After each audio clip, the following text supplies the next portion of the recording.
Welcome everyone. You are listening to the account with the news summary for day 367 of the war in Ukraine. Thank you for tuning in. First, a personal note. Due to real-life commitments, I will be traveling all day tomorrow and will not be able to make a video. I will include all the important updates in the next report. For today's extra segment, I want to point out a documentary about the war. Otherwise, there has been little news. I grouped everything into the usual: situation inside Ukraine, the occupied territories, Russia and Belarus, and the international developments.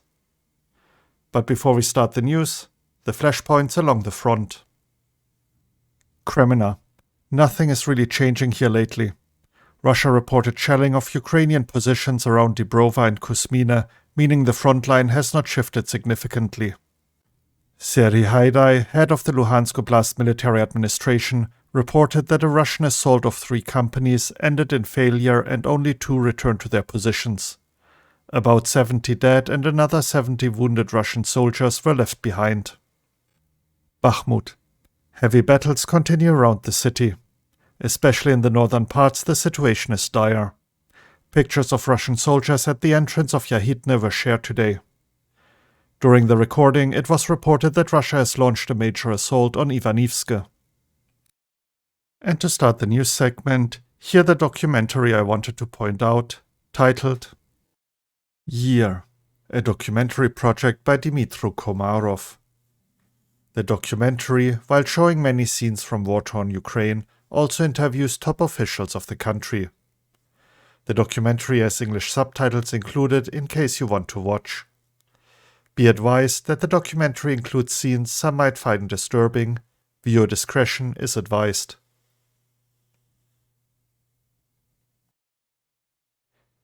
In his interview, President Volodymyr Zelensky called Russian President Vladimir Putin a tyrant and a terrible person. He understands now that Bucha is the face of Russia. Zelensky also spoke about how the regime of President Putin will crumble. According to him, there will definitely be a moment in Russia when the fragility of Putin's regime will be felt inside the country. Zelensky stated, "Then the predators will eat the predator. They will need a reason. They will remember the words of Zelensky, someone else. They will find a reason to kill the murderer." About his visit to liberated Kherson, Zelensky stated that he had the feeling he had gone through a looking glass. He also, for the first time ever, revealed where he has been living since the beginning of the Russian invasion of Ukraine. The head of the main Directorate of Intelligence of the Ministry of Defense, Kirill Budanov, stated during his interview that Russians are not stupid. They planned everything, and Kiev would be taken if the landing was successful. He went on to tell the story of how a Russian missile hit the building of his department in Kiev. According to him, one Russian cruise missile flew into the building on Rybalsky Island. However, he did not specify the exact date of the attack. Budanov noted that he enjoys the fact that the Russians are hunting him. In another interview, the Commander-in-Chief of the Armed Forces of Ukraine, Valery Zaluzhny, said that Mariupol will be liberated this year. According to him, on the holiday of St. Nicholas, he attended an event with Ukrainian children, where a boy asked him whether Ukraine would definitely return to the temporarily occupied Mariupol. This is a 2-hour and 20 minutes 2-part documentary with a lot of footage and information. I highly recommend watching it. However, as mentioned earlier, viewer discretion is advised due to the disturbing scenes.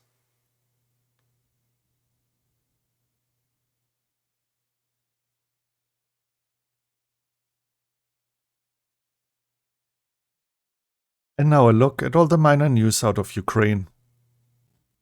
Even though the situation is deteriorating around Bakhmut, Commander of the Ground Forces of the Armed Forces of Ukraine, Oleksandr Syrskyi, visited the city. During the visit, he checked the state of the defenders, listened to commanders' reports on problematic issues, and helped to solve them. Syrskyi thanked the defenders, noting their resilience and heroism. During the night, Russian forces used heavy artillery to shell the Nikopol district several times. The attacks damaged gas pipelines and power lines, several private businesses, over 30 residential buildings, 3 schools, and several other buildings. Russia has launched a massive barrage of artillery, MLRS, and airstrikes at the city of Avdiivka.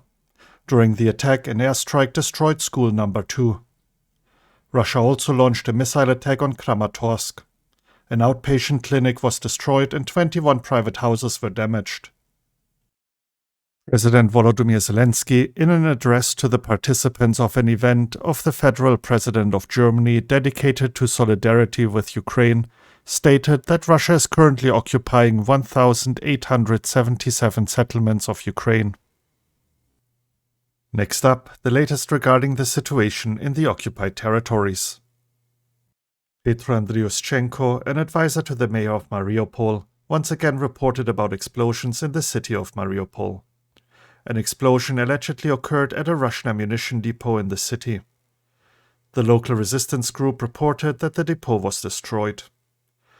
Andriuschenko further said explosions were heard near Yalta and Avdiivka, villages near Mariupol. According to him, numerous Russian troops had been temporarily stationed there. According to the General Staff of Ukraine, Russia has deployed 200 police officers from the Akhmat Special Operations Regiment to the front near Bakhmut. Their task is to quell potential unrest and hunt down deserters. Moving on to the news updates from Russia and Belarus. For the first time in 5 days, Russia has a missile carrier on combat duty in the Black Sea. Overall, Russia currently has 9 ships on combat duty in the Black Sea.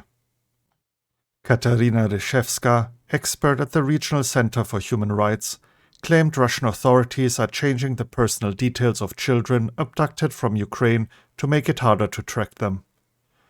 She said, "I cannot guarantee that the Russians are doing this all the time. However, we have detected cases when they changed the children's personal information, for instance, while transferring them to the so-called re-education camps, in order not to be obliged to get an approval from parents." The president of Belarus, Alexander Lukashenko, will pay a visit to China next week. The visit will take place from February 28th to March 2nd. It is reported that Lukashenko and Chinese President Xi Jinping will hold talks in a narrow and expanded format. It was also reported that President Lukashenko and President Putin had a long conversation on the evening of the anniversary of the war. According to Russian publication Vashnie Istorii, Russian propaganda used 2 children abducted from Mariupol during the Luzhniki Stadium concert. The 2 siblings had lost their mother to Russian shelling in Mariupol earlier in the war. They were forced to thank Yuri Gagarin, a Chelyabinsk volunteer in the Russian army with the call sign Angel, for saving them and hundreds of thousands of other children. And to wrap up the news segment, the international developments. The European Council announced in a statement that the 10th package of sanctions against Russia and those who support its war against Ukraine was finally adopted. The G20 meeting that took place in India has ended without a joint communiqué, as Russia and China did not agree with the wording regarding the war of the Russian Federation against Ukraine that was acceptable for others. India has pointed out that all participants agreed on paragraphs 3 and 4 except for Russia and China. Paragraph 3 mentions the UN resolutions that condemn the Russian aggression against Ukraine and demand to withdraw troops of the Russian Federation from the territory of Ukraine urgently and unconditionally. Paragraph 4 stresses that it is extremely important to ensure compliance with international law and the multilateral system of safeguarding peace and stability that includes respect to principles of the UN Charter and protection of civilians and infrastructure in armed conflicts. The PDF is available in the G20 tweet. The Lithuanian National Radio and Television and a coalition of other Lithuanian organizations, to mark the anniversary of Russia's full-scale invasion of Ukraine, launched a crowdfunding campaign that raised 14 million euros to purchase radars for Ukrainian air defense systems. And now for the intelligence report segment, starting with the UK Ministry of Defense. There have not been any reports of Iranian one-way attack uncrewed aerial vehicles, OWA UAVs, being used in Ukraine since around February 15, 2023. Prior to this, Ukrainian armed forces reported shooting down at least 24 Shahed 136 OWA UAVs between late January and early February 2023, and scores were destroyed in the first few days of the year. This lack of OWA UAV deployments likely indicates that Russia has run down its current stock. Russia will likely seek a resupply. Although the weapons do not have a good record in destroying their intended targets, Russia likely sees them as useful decoys which can divert Ukrainian air defenses from more effective Russian cruise missiles. A look at the latest assessment by the Institute for the Study of War. The main focus of today's assessment was the Kremlin's lack of commentary regarding the war's anniversary. The Institute suggested that the Kremlin did not comment on the anniversary of Russia's full-scale invasion of Ukraine, likely because Russia has so far failed to achieve any notable victory since July 2022 or any of its stated objectives.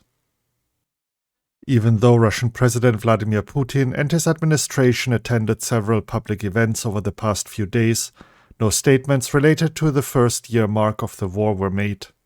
In contrast, Western countries used their addresses on the anniversary of the war to announce additional aid packages to Ukraine. Deputy Chairman of the Russian Security Council Dmitry Medvedev's inflammatory claims that Russia will win the war highlight the fact that the Kremlin is continuing to pursue its unrealistic maximalistic goals, even though it has no meaningful successes to offer the Russian people after a year of costly war in Ukraine. Medvedev further stated that it is vital for Russia to achieve its goals to push back the borders that threaten Russia as far as possible, even if they are the borders of Poland. Igor Girkin criticized Medvedev's statements as delusional and lamented the fact that no one remembers the severe losses Russian airborne troops suffered during the fight for Hostomel airfield near Kyiv on February 24, 2022. The researchers also noted that the Kremlin escalated its information condition settings for a possible false flag operation in Russian-occupied Transnistria, a non-recognized breakaway state bordering Moldova and Ukraine. Russian mill bloggers amplified the Kremlin's rhetoric by claiming that the situation along the Ukrainian-Transnistrian border is becoming increasingly tense.